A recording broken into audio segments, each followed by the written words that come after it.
न्यायपालिका में व्याप्त भ्रष्टाचार के मुद्दे को हम अपने चैनल पर प्रमुखता से उठाते रहते हैं और जानते हैं क्यों? क्योंकि न्यायपालिका आशा की वो किरण है जहां से भारत के आम नागरिक को अंतिम आस होती है। और यदि यही आशा और विश्वास न्यायपालिका पर से आम जनता का उठ जाए तो अनर्थ हो जाएगा। एक गरीब और आम जनता के लिए यह देश जीने लायक नहीं रह पाएगा। इसलिए न्यायपालिका को ईमानदार और निष्पक्ष होना बहुत जरूरी है। न्यायपालिका को न्याय का मंदिर कहा जाता है, इसलिए इस मंदिर में भ्रष्टाचार के लिए कोई स्थान नहीं होना चाहिए। लेकिन न्याय के इस मंदिर में भी अब ग्रहण लग चुका है। अभी जस्टिस यशवंत वर्मा का कैश कांड का मामला अभी शांत नहीं हुआ था कि इसी बीच एक और मामला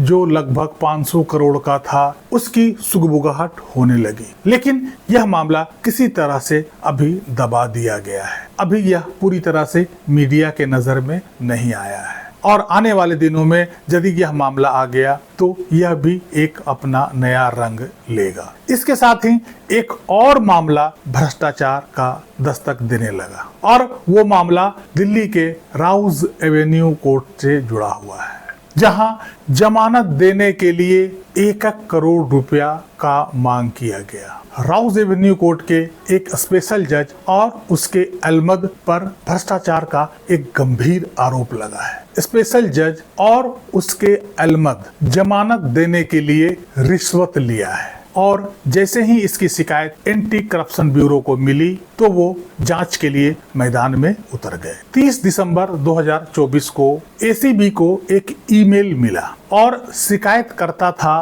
प्रदीप वशिष्ठ, जो एक वकील और जीएसटी धोखाधड़ी से संबंधित एक आरोपी बबीता शर्मा का रिश्तेदार था। शिकायतकर्ता ने बड़ी गंभीर आरोप लगाया था। उसने ईमेल के जरिए से ये कहा कि राउज एवेन्यू का स्पेशल जज और उसका अलमद ने आरोपी बबीता शर्मा के जमानत के लिए उससे 85 लाख रुपए मांगे थे और बाकी आरोपियों के जमानत देने के लिए उसने 1 करोड़ रुपए मांगे थे। एसीबी को दूसरी शिकायत 20 जनवरी को मिली, जिसमें इसी केस का एक आरोपी विकेश कुमार बंसल ने एसीबी को एक कॉल रिकॉर्डिंग सौंपा और इस कॉल रिकॉर्डिंग के मुताबिक उस स्पेशल कोर्ट का अलमद उन आरोपियों से 15 से 20 लाख रुपए की मांग कर रहा था उनके नियमित जमानत देने के लिए। हालांकि उन आरोपियों का इंटरिम बेल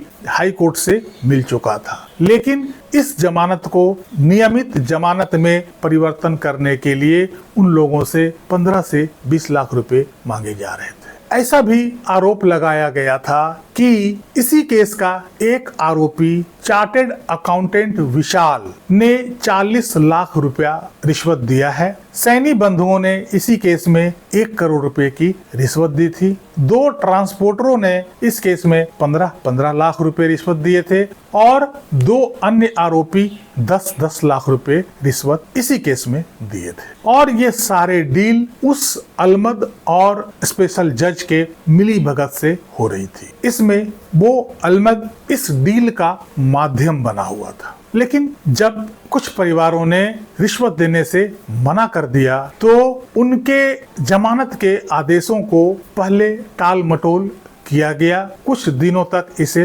पेंडिंग रखा गया और अंत में इसे खारिज कर दिया गया। विवेक कुमार बंसल ने एसीबी को वो कॉल रिकॉर्डिंग भी सौंप दिया जिसमें इन रिश्वतों को मुकेश कुमार अलमद के द्वारा मांगा जा रहा था। ये सारे एविडेंस जैसे ही एसीबी को हाथ लगी वो तुरंत एक्शन के लिए तैयार हो गया। इसके लिए वो दिल्ली सरकार के कानून मंत्रालय के प्रिंसिपल सेक्रेटरी के पास सारा सबूत भिजवाया और उनसे इस पर कार्रवाई करने की इजाजत मांगी। दिल्ली के कानून मंत्रालय ने हाई कोर्ट में ये सारे सबूत दिखाए और वहां से इसके खिलाफ जांच के लिए परमिशन मांगा गया। 14 फरवरी 2025 को दिल्ली हाई कोर्ट ने एसीबी को जज के खिलाफ एफआईआर करने की अनुमति नहीं दी और इसके खिलाफ जांच की अनुमति देने से मना कर दिया और कहा कि अभी इसमें कोई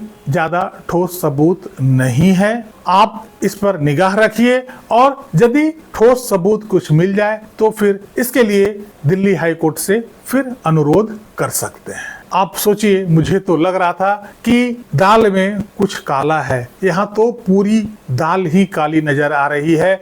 लगता है कि नीचे से लेकर ऊपर तक भरपूर भ्रष्टाचार व्याप्त है। भ्रष्टाचार की सूचना मिलते ही दिल्ली हाई कोर्ट को एक्शन में आ जाना चाहिए था और इसके लिए सतर्क हो जाना चाहिए था। उस जज के ऊपर कड़ी निगरानी रखना चाहिए था। लेकिन यहाँ ऐसा लगता है कि सबको सब कुछ पता है। 16 मई को एसीबी ने अलमद मुकेश कुमार और चार्टर्ड अकाउंटेंट विशाल के खिलाफ प्रिवेंशन ऑफ करप्शन एक्ट के अंतर्गत एफआईआर रजिस्टर कर दिया। एसीबी ने पाया कि अलमद मुकेश न केवल रिश्वत मांगा बल्कि गवाहों को प्रभावित करने का भी कोशिश किया है। एफआईआर दर्ज होने के बाद सबसे चौंकाने वाली बात तो ये लगा कि 20 मई 2025 को उस स्पेशल जज का ट्रांसफर दूसरे अदालत में कर दिया जाता है। अर्थात इससे क्या साबित होता है? आखिर हाई कोर्ट ने एफआईआर रजिस्टर होने के बाद उस जज का ट्रांसफर क्यों कर दिया? क्या हाई कोर्ट को उसके करतूतों की जानकारी थी? अगर वो जज इतना ही पाक साफ था तो उसको ट्रांसफर करने की क्या जरूरत थी? और यदि वो भ्रष्टाचार में लिप्त था और ऐसा हाई कोर्ट को भनक थी तो एफआईआर उस जज के खिलाफ रजिस्टर करने का आदेश क्यों नहीं दिया? आप खुद समझदार हैं, इस बात को समझने की कोशिश कीजिएगा कि भ्रष्टाचार का जड़ कितना गहरा होता जा रहा है। मुकेश अलमद गिरफ्तारी के भय से वो फरार है और 22 मई 2025 को उसकी अग्रिम जमानत की अर्जी खारिज कर दी गई है। न्यायालय में भ्रष्टाचार यदि व्याप्त हो गया तो ना हम बचेंगे ना आप बच पाइएगा। इसलिए ऐसे सारे वीडियो को आप शेयर जरूर करते रहिएगा, अधिक से अधिक लोगों तक भेजने का प्रयास कीजिएगा ताकि लोगों को सही स्थिति की जानकारी हो सके। बहरहाल इस अंक में यहीं तक। कैसी लगी ये जानकारी कमेंट करके जरूर बताइएगा। वीडियो को लाइक कीजिएगा, चैनल को सब्सक्राइब कीजिएगा। मिलते हैं अगले अंक में, तब तक के लिए जय।